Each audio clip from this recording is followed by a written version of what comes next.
इस चैप्टर में हम लोग इलेक्ट्रोस्टैटिक्स के बारे में सीबीएसई बोर्ड का एक क्वेश्चन हम लोग करने जा रहे हैं। तो unit 1, unit 2 electrostatics and current electricity, total marks 16 marks है। टोटल मार्क्स 16 मार्क्स है इस दो चैप्टर में। तो इंट्रोडक्शन सबसे पहले इलेक्ट्रोस्टैटिक्स का। तो इलेक्ट्रोस्टैटिक्स क्या है? Electrostatics, statics means rest.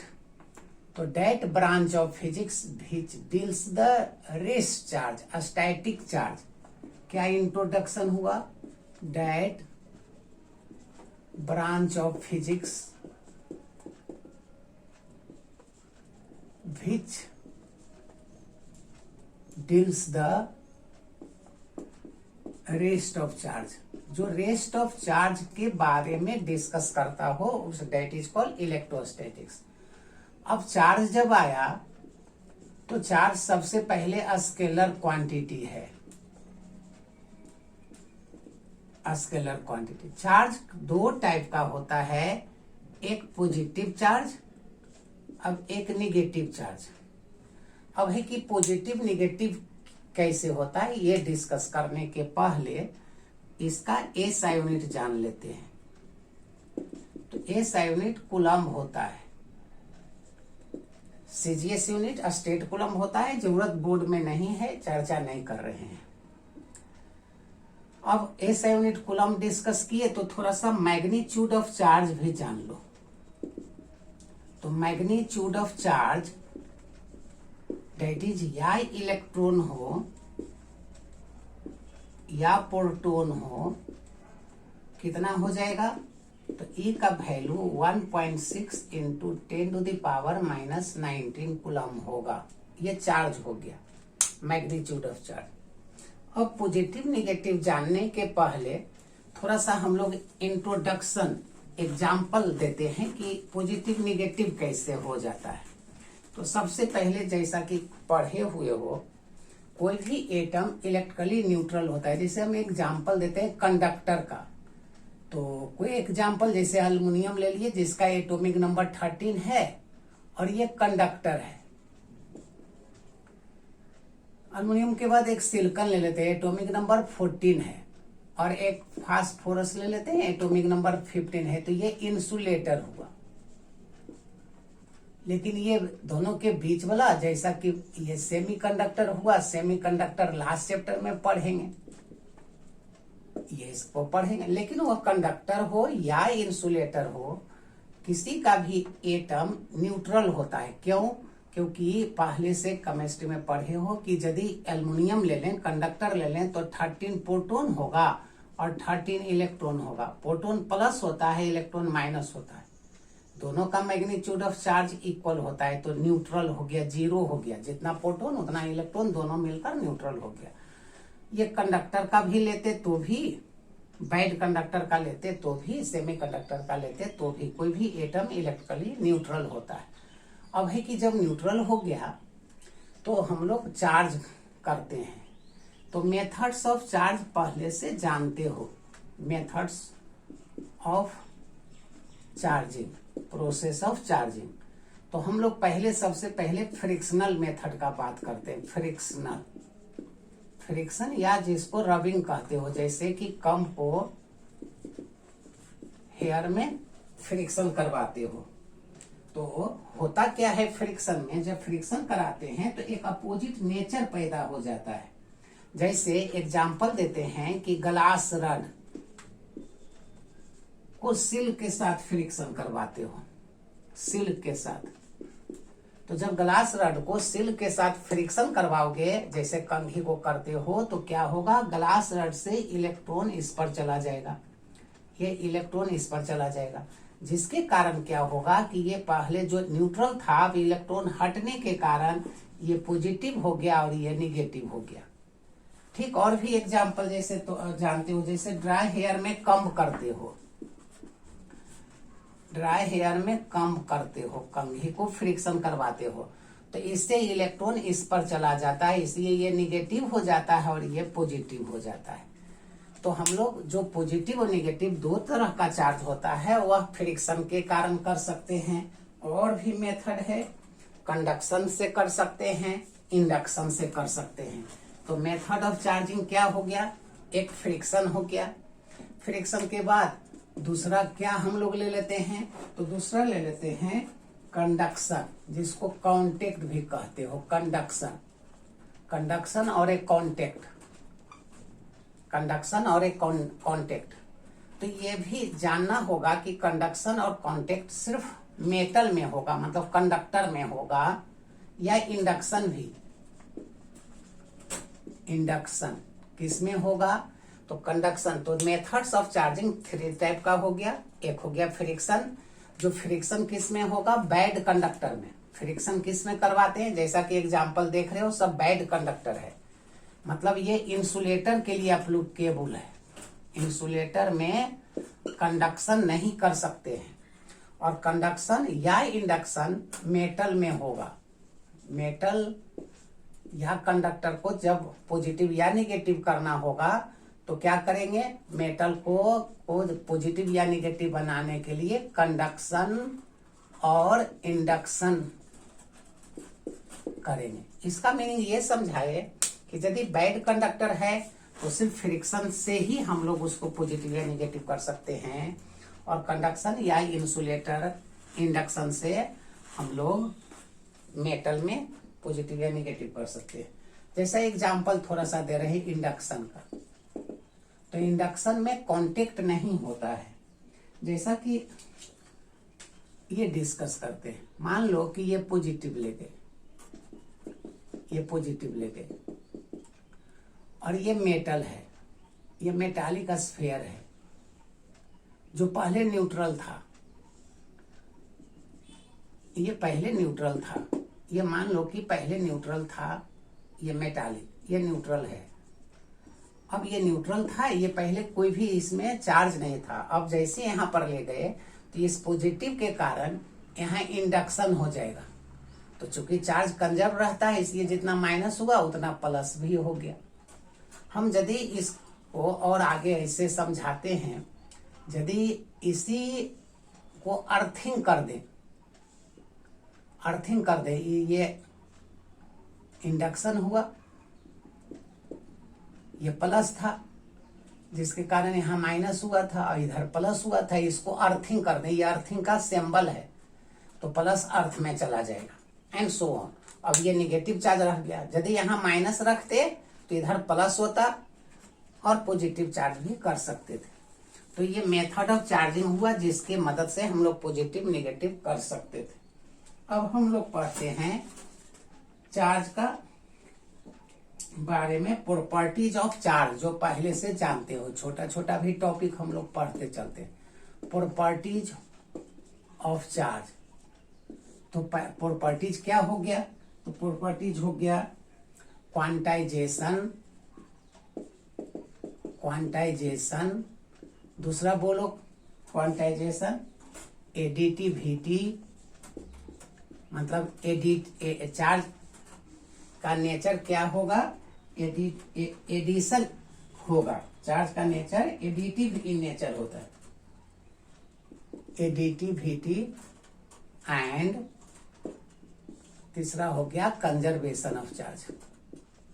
ये प्रॉपर्टी होता है कंजर्वेशन ऑफ चार्ज। तो property of charge quantization, additivity and conservation. जैसे मान लेते 1 मार्क में क्वांटाइजेशन कोई पूछ दे, क्वांटाइजेशन, तो क्वांटाइजेशन ऑफ चार्ज हम लोग जानते हैं कि चार्ज का जब ट्रांसफर होता है तो इंटीग्रल मल्टीपुल के फॉर्म में होता है। इलेक्ट्रॉन्स का इंटीग्रल मल्टीपुल में होता है। ऐसे डिफिनेशन लिखते हैं, it is the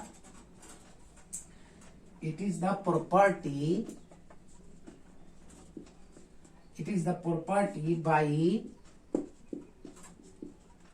virtue of which the charge on a body, charge on a body is integral multiple of the basic unit of charge. That is, charge का symbol Q से लेते हैं, n हो गया number of integral multiple of the electron, simply भी बोल सकते हैं quantization of charge integral multiple of the electrons भी बोल सकते हो। जिस पर गया वह माइनस होगा, जिससे हटा वह प्लस हो जाएगा। तो Q equal to n, where n क्या है, नंबर ऑफ इंटीजर लिख दो सीधे 1 2 3 एंड सो ऑन। और इलेक्ट्रॉन का वैल्यू पहले बता चुके 1.6 इंटू 10 पावर माइनस 19 कूलम। ये हो गया। अब इस पर जैसे मान लेते हैं कोई क्वेश्चन दिया कि calculate the number of electrons in 1 coulomb, 1 mark में। जैसे एक क्वेश्चन देते हैं, calculate the number of electrons in 1 coulomb. एक कूलम में कितना इलेक्ट्रॉन्स है? तो अभी फार्मूला बताए हैं। क्या बताए हैं? Q equal to n। तो आपको नंबर ऑफ इलेक्ट्रॉन्स पूछा है, मतलब n पूछा है, तो n इजकल टू क्या हो जाएगा, n equal to Q by E, और Q का वैल्यू 1 कूलम, और इलेक्ट्रॉन का पहले से जानते हो 10 power minus 19 coulomb. Coulomb cut गया, डिवाइड करेंगे तो 16 के बदले ये हो गया, और ये 10 पावर 19 है, तो 18 करके एक और दे दो और डिवाइड कर दो, 16 85 16 छक 96, इतना हो गया 10 पावर 18। एक कूलम में इतना इलेक्ट्रॉन्स है।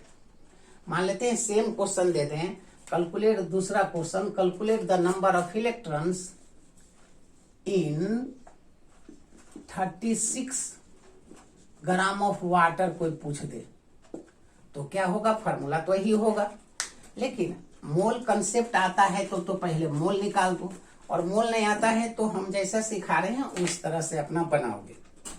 जैसे पहले से जानते हो H2O का मतलब ये डायटोमिक हुआ, तो 2 एटम, और ऑक्सीजन में 8 एटम, तो H2O में 2 और 8 10 एटम्स है। H2O में 10 एटम्स है, लेकिन मोलिक्यूल्स कितना है? तो देख लो, 2 एटम्स 2 मोलिक्यूल्स, और ऑक्सीजन में 16 मोलिक्यूल्स, तो 2 प्लस ऑक्सीजन का 16 18 मोलिक्यूल्स हुआ, मतलब 18 मोलिक्यूल।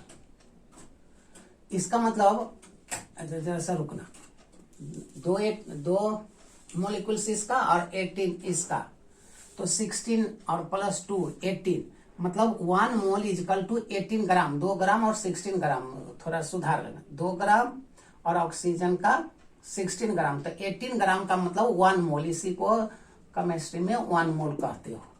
तो 1 मोल में कितना मोलिक्यूल्स होता है? तो रटे हैं 6.023 इंटू 10 पावर 23 मोलिक्यूल्स होता है, ये हम लोग रटे हैं। तो 1 मोल का मतलब हुआ कितना? 18 ग्राम ऑफ वाटर। तो हम लोग बनाने के पहले ये पहले जान लेंगे और तब बनाते हैं। 18 ग्राम में, सिंस 18 ग्राम ऑफ वाटर में 6.0 ही लेना है, अप्रोक्सीमेट बनाना, 10 पावर 23 मोलिक्यूल्स। इतना जानने के बाद हम लोग अब बनाते हैं, ये रफ में कर दो। अब आंसर करते हैं, 1 मोल कंटेन्स इतना मोलिक्यूल्स, माने 18 ग्राम, और each molecule of water contains 10 atoms, मतलब 10 प्रोटॉन्स और 10 इलेक्ट्रॉन्स होता है। 10 प्रोटॉन्स एंड 10 इलेक्ट्रॉन्स होता है, ये रफ में किया। अब आंसर कर रहे हैं जानने के बाद। लिखेंगे 18 ग्राम ऑफ वाटर में कितना molecules? 6.0 into 10 power 23 into 10, 1 molecule में इतना एटम्स हो गया। सो 36 ग्राम में 6.0 इंटू 10⁻24 बाई 18 इंटू 36, ये कट गया।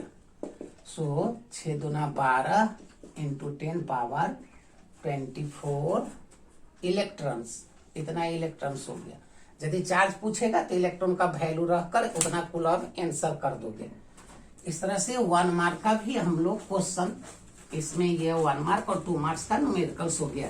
ध्यान दोगे, इजी लगेगा। जरा सा एक क्वेश्चन और कॉन्टेक्ट मेथड का करते हैं, या कंजर्वेशन ऑफ चार्ज का एग्जांपल दे रहे हैं। मान लो देयर आर 3 आइडेंटिकल स्फीयर है, identical metallic sphere, metallic sphere. A है आइडेंटिकल है, बी है, सी है। ए के पास चार्ज क्यू है, बी के पास चार्ज क्यू है, लेकिन सी अनचार्ज है, कोई चार्ज नहीं है। फिर से there are 3 metallic spheres, identical spheres having charge Q is A and B and C discharge है, कोई चार्ज नहीं है। क्वेश्चन है कि C is contact with A and remove. C को, क्वेश्चन देख लो, आंसर भी साथ साथ कर रहे थे। ए के साथ सी को कांटेक्ट करवाना है और सी को रिमूव कर लेना है, फाइंड द चार्ज। फिर से देख लो, ए के पास क्यू है, सी के पास चार्ज नहीं है। क्यू प्लस 0 चार्ज एडिटिव ही नेचर होता है, चार्ज हो गया क्यू, मतलब टोटल चार्ज क्यू है पहले। अब इसको हटा लेते हैं, ऐसा क्वेश्चन है, हटा लो तो कितना चार्ज रहेगा। तो क्यू है, दोनों आइडेंटिकल है तो आधा आधा बढ़ जाएगा, क्योंकि आइडेंटिकल इन साइज है, दोनों आइडेंटिकल है और टोटल चार्ज क्यू है। कांटेक्ट किए, अब हटा लिए तो दोनों के पास Q/2 आ गया। ये भी टोटल चार्ज प्लस करेंगे, Q/2 चार्ज का नेचर एडिटिव होता है, टोटल चार्ज हो गया Q। तो चार्ज कंजर्व है, जितना पहले चार्ज था उतना ही बाद में है charge. Total charge always conserve होता है। अब अगेन हम बोलते हैं, again C is contact with B, C is contact with B and remove, और हटा लेते हैं, कॉन्टेक्ट करवाते हैं और हटा लेते हैं। Then find the charge on each, then find the charge on B and C। तो अब क्या हो गया, अब तुमको B के साथ कराना है, तो बताओ B के साथ करवाते हो तो अब तो C के पास चार्ज आ चुका है Q/2, तो B के पास Q है और C के पास अब है, C के पास अब Q/2 आ चुका है। तो कितना हो गया, Q/2, 2 LCM ले लिए तो 2 और 1 3 Q/2 हो गया। अब फिर क्वेश्चन कहता है अलग कर दो तो कितना चार्ज होगा, अलग कर दिए तो कितना चार्ज हुआ। अलग कर देते हैं B को और C को, तो B के पास आधा आधा बढ़ जाएगा, क्योंकि आइडेंटिकल है तो हाफ इसका कर दे रहे हैं। तो 3 Q/2 का हाफ 1/2, तो 2 2 जा 4 हो गया, 3 Q/4, मतलब दोनों के पास 3 Q/4 आंसर हो गया। देखते हैं चार्ज कंजर्व रहता है तो 3 Q/4 प्लस 3 Q/4 यदि करोगे तो दोनों का चार्ज कितना हो गया, 3 Q/2, मतलब charge always is conserve, only transfer one surface to another surface, but neither be created nor be destroyed, only transfer one surface to another surface, charge is always conserved। अब इसके बाद हम लोग आगे इम्पोर्टेंट टॉपिक कूलॉम्स लॉ अगला chapter में करेंगे।